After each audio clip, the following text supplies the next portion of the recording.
welcome to the Let's Get Vulnerable podcast. I'm your host, Dr. Morgan Anderson. I'm excited for this episode. This is a long-awaited two-part episode here. I'm going to talk about Love is Blind Season 5, specifically Stacy and Izzy. And then I'm going to go into 9 lessons that need to be learned in order to heal avoidant attachment style. This is going to be an important episode for you, whether you have avoidant attachment style or you are on the receiving end of someone who has avoidant attachment style and you're dating that person. Either way, this is going to be a really eye-opening episode for you. So buckle up. You're going to enjoy this one. I want you to know, you guys, we hit 4 million downloads on this podcast, which is insane. This time last year, we were at 2 million. So within a year, it's already doubled. And I just want to give you a big thank you from the bottom of my heart. I get emotional thinking about this, that this community has just grown so much since 2020. I could not do this without you. I love getting your messages. I love that I've been able to help so many people through this show. Thank you for making it special. I appreciate each one of you. And as you may have heard, to celebrate 4 million downloads, I'm offering a really special sale on the Empowered Secure Love program. This month when you join, you get $400 off of the investment of the program, and you get 4 unique hand-selected gifts from yours truly.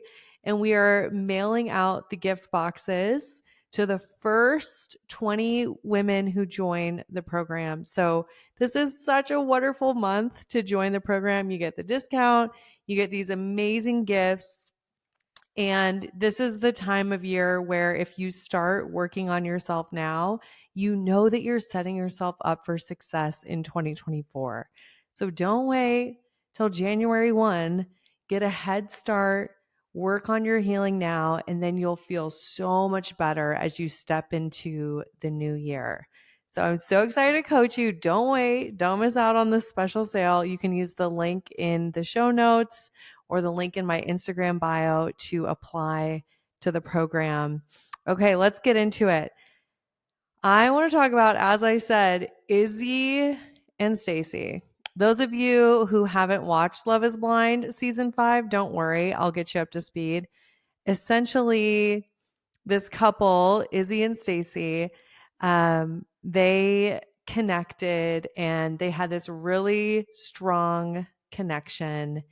And they had some drama in the pods. If you want all the drama, go and watch Netflix. But their dynamic started to unfold, and they had what seemed like a really strong connection. And then as more and more was developing in their relationship, it came to be pretty clear that Stacy had an avoidant attachment style and Izzy was developing anxious attachment in their relationship. Now, I believe that both of them probably have some really securely attached traits as well. When we saw the avoidant attachment in action, okay, we saw that there was Stacy sort of devaluing Izzy, and this came out in the form of his credit score, in the form of finances, in the form of him.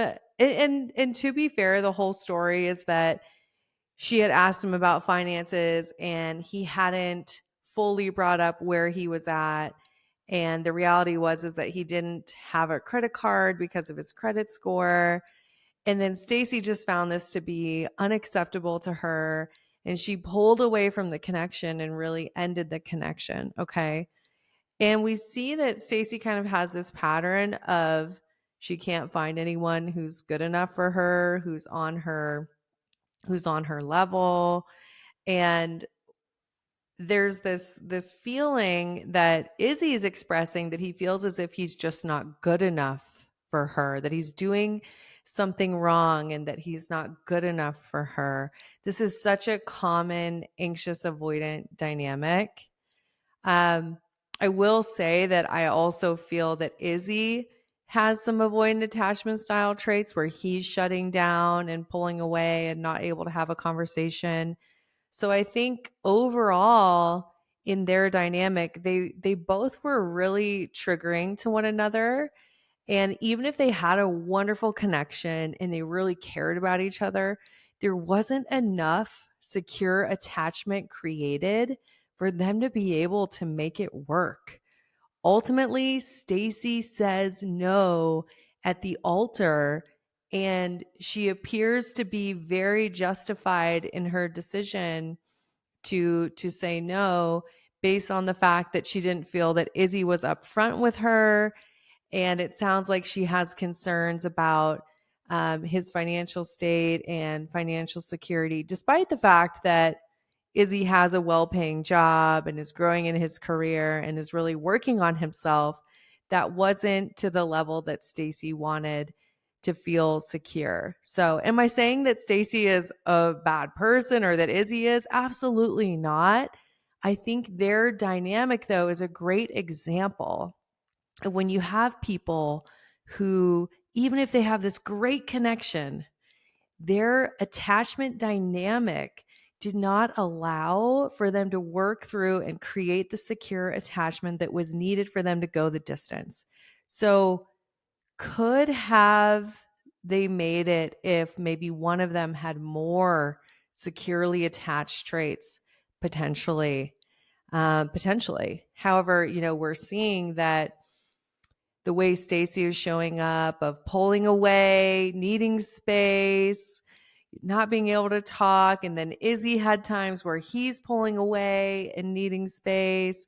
And then we see Izzy getting really triggered and saying that I don't feel good enough for you. Right. And then we see Stacy's reaction about that his financial life is not where she wants it to be. We see all this come together, and it's this anxious avoidant dynamic leading to a separation. So, if one of them potentially had been more securely attached, or if they had found a way to co create a secure attachment, potentially they could have worked through these things and they would have chosen one another. We see at the altar that Izzy proposes. He wants to go forward with the marriage when it comes down to it, and Stacy does not, right? This, in my eyes, is the classic avoidant attachment strategy of I'm finding a way that I can devalue you, that you're not the right person for me, whatever I need to do to find that, right? And this is all unconscious, not intentional. And then what it does is it prevents me from having to do the vulnerable, scary thing of getting really close to you and fully committing and fully investing. So by finding this thing that's wrong with you, I then get to avoid the discomfort of fully investing, right? And in Stacy's case, she's saying no to Izzy at the altar. And yeah, I think watching that play out, I had so much compassion for both of them. And I know that reality TV, it's just a snippet. It's not the full story, right? It's just a snippet of what's going on. But seeing that play out really, really shows how, in order to do something so vulnerable, which this is even more vulnerable than, the traditional path of let's date and then let's get engaged and let's get married, because it's the shortened timeline. So I think that she had some avoidant attachment tendencies. Maybe she has secure as well, but her avoidant attachment got really triggered. And that's how she showed up. She was not able to create enough secure attachment to be able to stay and work through whatever came up. Maybe some of you listening to this can really relate. I know for my past self, I can really relate to this too, of being proposed to and not being able to go through with it, having relationships get to a certain point, and then I had to just sabotage it as quickly as I could. A lot of that was my disorganized attachment style of not being able to fully commit because on one hand, I didn't want to be alone, but on the other hand, I didn't want to be fully in or committed either. Both were incredibly uncomfortable. So maybe you can kind of relate to this of, wow, when it gets really vulnerable, when it comes time for you to put both feet and dive in, you're not able to, right? And that can come from a disorganized attachment style. It can come from avoidant attachment style and anxious as well. It just looks different for anxious attachment, right? Of that fear of intimacy is a lot more about fear of abandonment. And then with avoidant attachment, what we know is that unconsciously, there's a lot of fear about yourself not being good enough, that you're not going to be a good enough partner, or that there's something wrong with you. So actually, the devaluing is sort of a reflection of how you are to yourself. But I wanted to go over that little recap of the Love is Blind example because it was such a great example of anxious avoidant dynamic in action. And now I want to step into what are the 9 lessons needed for healing avoidant attachment? These are 9 milestones that you have to hit in order to really heal your avoidant attachment style. If I could coach Stacy one-on-one, this is what I would be talking with her about. So I want to give you these 9 lessons so you have them, okay? Number 1, rewire your brain for connecting to yourself and connecting to your own emotions. So, a lot of times with avoidant attachment, you've learned to just disconnect from yourself and your own emotions, right? You learned at one point, it's not really safe for me to feel my emotions, so I'm better off if I can simply disconnect from them. So that's one of the first steps is getting really good at tuning in to your own emotions. And there's so many ways we can do this. I coach people on this all the time inside of the program. Remember, for a lot of you, if you haven't done it ever or you haven't done it in decades, it'll feel like a totally new concept. But you want to think about, how do I spend more time tuning inwards, asking myself how I'm feeling, asking myself what I need, checking in with myself, right? I want to spend more time in my inner world instead of constantly being focused on the external or focused on the needs of others. So that's number 1, is rewire your brain to learn to connect to yourself and get comfortable with your own emotions. Number 2 is all about boundaries, learning how to express and set boundaries. A lot of times with avoidant attachment, we see people really pulling away from relationships because they're not comfortable communicating their boundaries.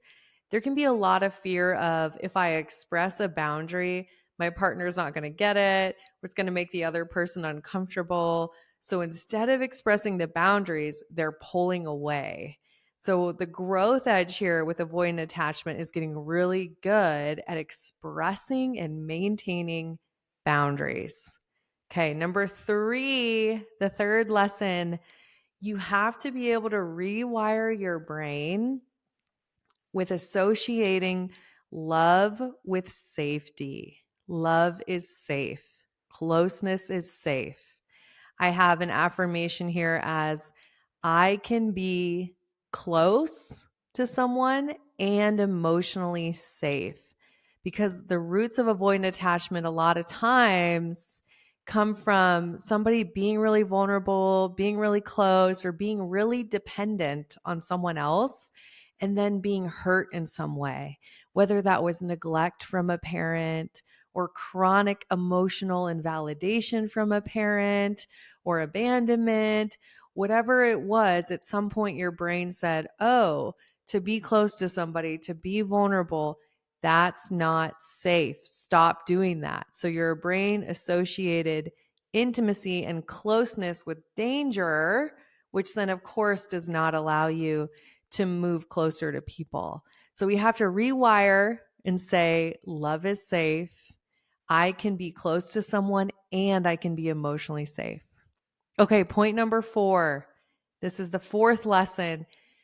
You have to learn to choose interdependence instead of hyper independence, right? With hyper independence, we have this belief of I am an island. I must take care of myself. I can't depend on anyone. I should not have needs. I should not have connection and vulnerability and relying on other people. We become hyper independent and we don't want to ask for help, right? Whereas interdependence is when you can value the relationship with yourself. So you still know, hey, I can self soothe. I can go to myself. I can depend on me and I can depend on others. I value connection. I value relationships.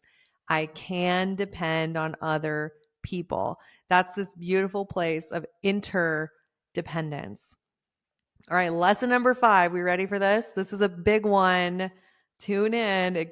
I'll give you a hint. It has to do with the name of the podcast. Let's get vulnerable. Lesson number 5 is vulnerability is a strength. So you have to learn that instead of it being a weakness or instead of it, this is an avoidantly attached person's favorite thing to say. Are you ready? They'll say, I don't want to be vulnerable because someone will use it against me later. They have fear that their vulnerability will be used as ammunition against them.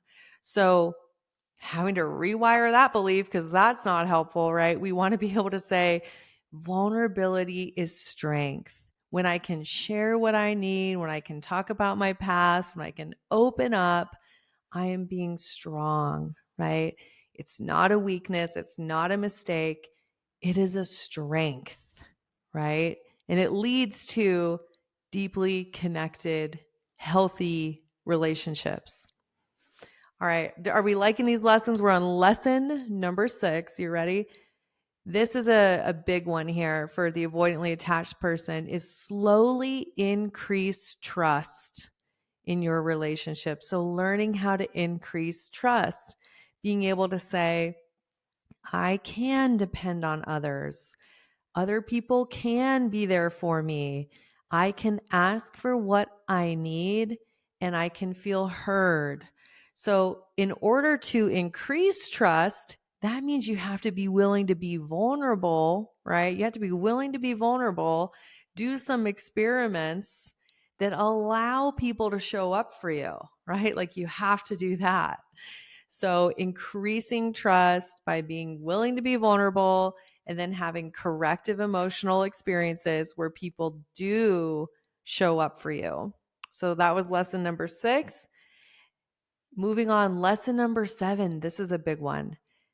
Notice when you're being critical of others or if you are devaluing others. Avoidantly attached people will do this unconsciously, it's not intentional. And they will be critical or they will devalue others because it feels, well, it's a compulsive way to distance. So you want to notice, are you devaluing a friend in some way? Are you being critical of someone in some way? And be super curious and compassionate and ask yourself, why am I doing this? This can happen in friendships all the time, right? Of maybe you're really close to someone and you notice you're getting closer and closer. But if you have an avoidant attachment style, that intimacy starts to feel really scary. And then all of a sudden, you might find yourself picking apart things about this person. And you might say, well, I can't have a friendship with them anymore. And you just want to be curious.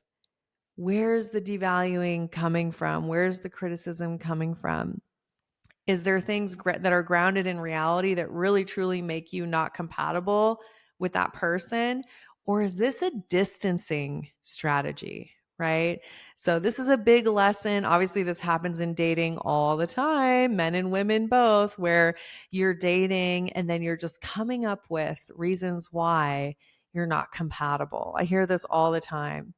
And I can tell you that a lot of people are devaluing or criticizing, and it's unconsciously a way to distance from the other person so that you aren't having to be vulnerable and you aren't having to fully show up in the relationship. So it feels easier to criticize than for you to be vulnerable and invest emotionally in the relationship. Is that always the case? No. Of course, there are times where there are legit incompatibilities and the relationship's not meant to be. But it can be that it's your avoidant attachment style in action, and you're simply afraid of getting vulnerable or investing emotionally. All right. So that was point number 7. That was a big one. Moving on to lesson number 8. If you have avoidant attachment style, you need to work on challenging your inner critic. With avoidant attachment style, you definitely will have a lot of criticism towards yourself. And I highly recommend looking into mindfulness self-compassion. Dr. Kristen Neff is the leading researcher on this topic. She has awesome resources. And then I know I have some past podcast episodes that walk you through how to do a self-compassion break. But it'll help you a lot. If you can work on your own self-compassion, that's going to also translate to less criticism, less devaluing, and ultimately less distancing in your close relationships. All right, moving on to the final lesson. We ready for this? Lesson number 9.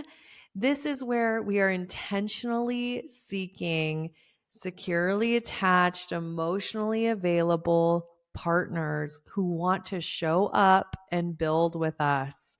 So we are getting really intentional about attracting people who want to co-create a securely attached, long-term, healthy relationship.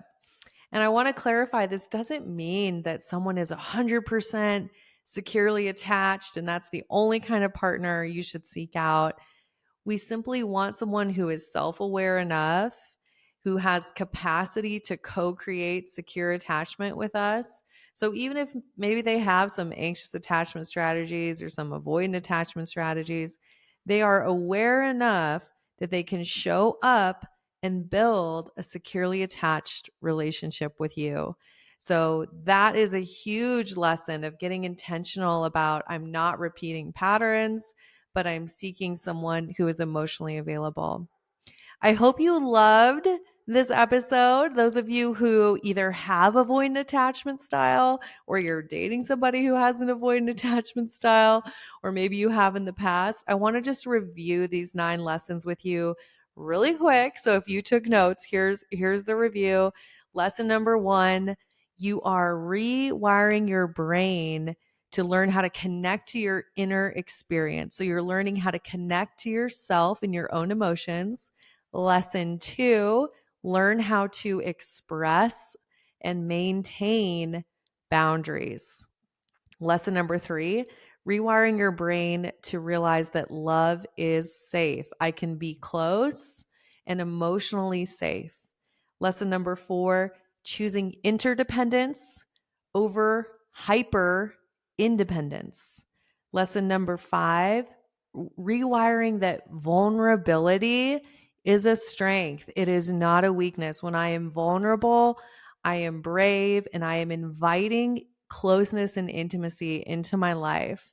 Lesson number 6, we want to increase trust, learning that I can depend on others. I can ask for what I need. Lesson number 7, notice if you are being critical of others or devaluing others. Get curious about, are you using that as a distancing strategy? Lesson number 8, start challenging your own inner critic and get really good with self-compassion. And then lesson number 9, learning how to seek partners who can co-create secure attachment with you. All right, this was quite the list. I hope you got a lot out of this episode. Obviously, if you need help implementing this, you know that we have the Empowered Secure Love program, and it's a wonderful way to do the deep inner work. It's a proven framework, and it'll help you become the securely attached version of you. So I'm all about transformation, identity shifts, none of this just tips and strategies, right? It's like, no, we have to learn how to become the securely attached version of ourselves. And that's what we do inside of the program. So don't wait. You can apply to the program using the link in the show notes or the link in my Instagram bio. But I hope you love this episode, and cheers to 4 million downloads, and here's to the next 4 million. I love this community. Of course, I am wishing you high self-worth and great relationships. I'll talk to you soon.